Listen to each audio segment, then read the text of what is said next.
You're watching Masters in Trading Live with Jonathan Rose.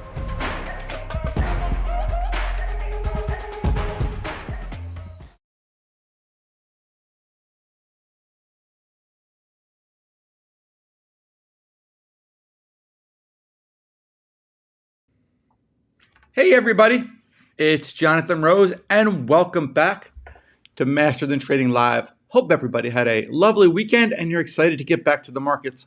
I sure am. I'll tell you that every single day. We're going to get on here live. I'm going to get on here live at 11 o'clock Eastern time.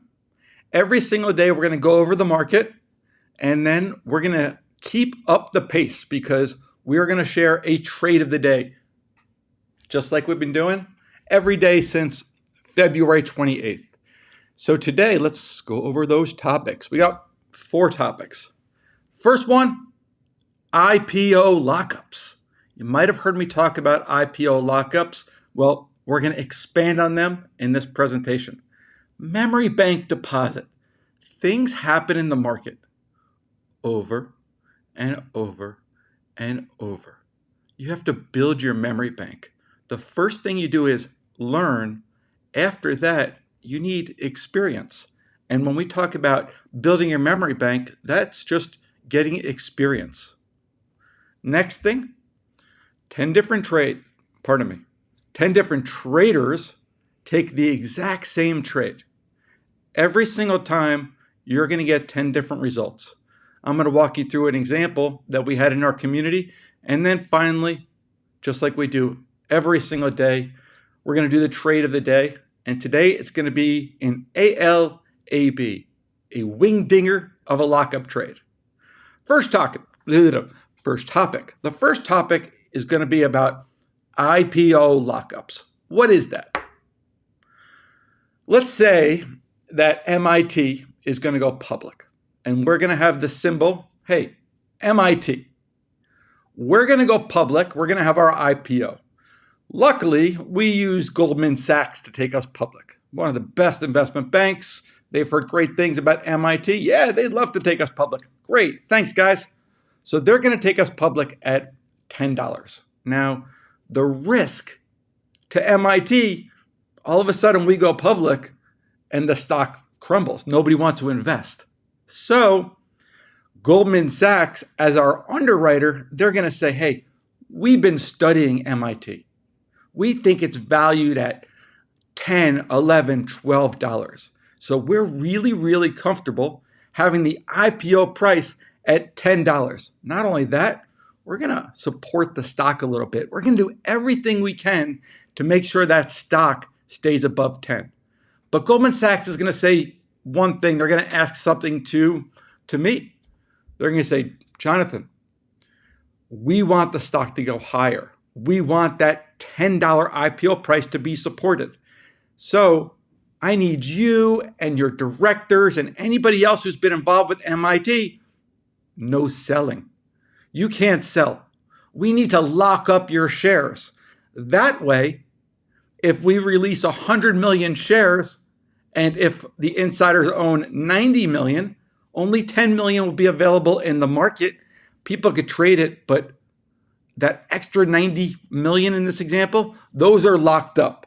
Goldman Sachs doesn't want MIT insiders to sell the shares because, for one, that's a pump and dump. It looks horrible on the market to take the company public and then all of a sudden all the insiders start selling. So that's why an IPO lockup exists. An IPO lockup is for every single IPO. Okay? So IPO, in this example, MIT comes out at $10. After 6 months, then the insider shares are not locked up anymore and everybody can sell, they can buy, they can do whatever they want. But the first 6 months, they really protect the stock.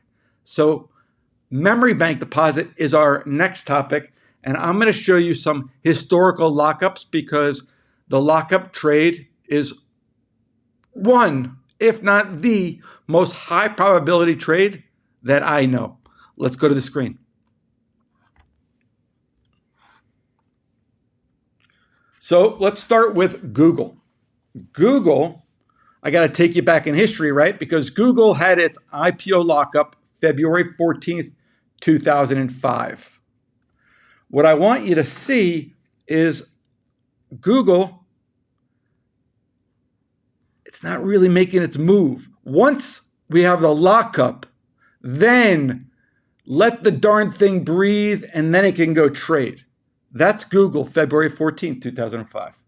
Meta had its lockup August 12th, 2012. I don't know if you were trading. I certainly was. Everybody was very excited about the Facebook IPO. Got slaughtered right out of the gate. It kept getting slaughtered until that lockup was announced. The trade, then whoever wanted to sell their shares could. And then after that, Facebook was off to the races before changing its name to Meta. Uber, November 6th. Again, lockup. Uber comes public, 37.5 or 40, whatever it was. It rallies. Think about you're an insider. You want to sell, but you can't sell. You have to wait. The first time you can sell is on that lockup date. So, IPO lockup, knowing the insiders are going to come, they pound the stock. Lyft, identical trade, right? October 24th. Stock falls into its lockup. It actually got slaughtered here on terrible, terrible earnings, but still, once again, going into its lockup, Lyft sells off. The best way to do these trades is like 3 months before the lockup, 3 months after the IPO, but there's something else we need to be concerned with. I'll get into that in a second. Lyft, Airbnb, everybody's just so excited, but all those insiders, we can't sell. Wow, we want to sell. There's your lockup. They're not going to keep the price there, going to the lockup and allowing all these guys to sell. Once that lockup passes, whoever wants to sell, go ahead, you can sell, and then that stock is able to move. Airbnb. DoorDash, same thing, right? Over and over and over. You see why we're saying build your memory bank? It's the same thing over and over and over again. But think about it. I like to say, put your common sense hat on. That just means like think logically. Think logically. It makes sense to have IPOs supported by somebody like Goldman Sachs, by a big investment banker. It also makes sense why all those directors are excited to sell, to lock in their money. It also makes sense of why they don't allow those guys to sell in the first 6 months.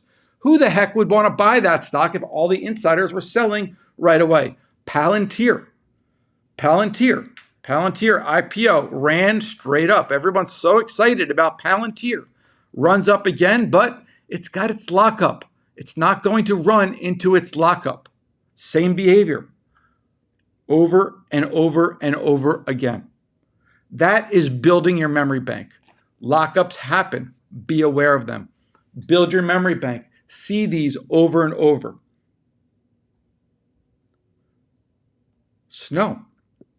Snowflake, another one, right? It's kind of old hat for you guys. This is building your memory bank right now. Think about if you're an employee for Snow. Think about if you're a director. Your stock goes public. Maybe you got $1 million. But as it's rallying, now you have $3 million and you're like, please let me sell. Please let me sell. There's no way it's going to stay up here. And it doesn't. And you can't sell because your shares are all locked up. Snow actually had 2 lockups, December 15th, and then it had another lockup March 5th. Got them all out of the stock and then allowed that stock to move. Build your memory bank. We see these things happen over and over. Cart's a name that I am extremely bullish on. Cart, Maple Bear. Lockup February 15th. Stock got absolutely annihilated out of the gate. February 15th lockup. February 20th and 22nd, just because we've been following this stock and we're bullish. Cart, insider buys on February 20th. The reason we got so bullish Cart is because after the lockup, There was about $40 million worth of insider buying. That is crazy bullish. That's something that we just haven't seen very much. Again, cart trade is because we built our memory bank, stock stays low after the lockup, and now we see the insider buys. That is a big, big, big deal. ARM is going to take us to our next topic because ARM is the most recent IPO. And ARM has been a little bit tricky because ARM was an IPO trade that we had. And as you've seen, all IPOs rally and then sell off. But the ARM IPO was honestly a big pain in the butt because it didn't act like every other IPO acted. There's a reason that we were able to figure out why it didn't act like that, but this was not an easy lockup trade. And so for this example, I want to show you how 10 different traders could have the exact same trade, exact same opinion, but you're always, guys, going to get 10 different results. Why? Because we're adults. We have to manage our own money. Some people might get out early. Some people might hold longer. So ARM IPO rallies on February 20th. Once ARM started making this crazy move, there had to be something. It was not acting like a normal lockup. JR figures out that ARM is owned by SoftBank. Of course, silliness happens when SoftBank gets involved. But we're still making a bet that ARM is inevitably going to come off. Bradley was so confident ARM, just waiting for ARM, this is right here, to come out. Got to see it break through its 100-period moving average. But what I love about Bradley's comments is the confidence, just waiting for it to go down. Mike, when Jonathan ID'd the connection with SoftBank, I began to reposition. SoftBank took a $32 billion haircut, but Mike here added the May 17th 115 puts. 115 puts with ARM trading at 80 has these puts worth $35. That's pretty crazy. Greg here, sorry, Bradley. Greg here broke even on the trade. My ARM's 90s made me some money today. I'm pretty close to break even. So if I go back and just look at the chart, ARM rallies, comes off. Some traders like Greg was able to break even. Bradley was super confident, so he was able to wait the whole entire time for the trade to come off. Our best result was going to be from Tom here. Let me just clean this up a little bit. And Tom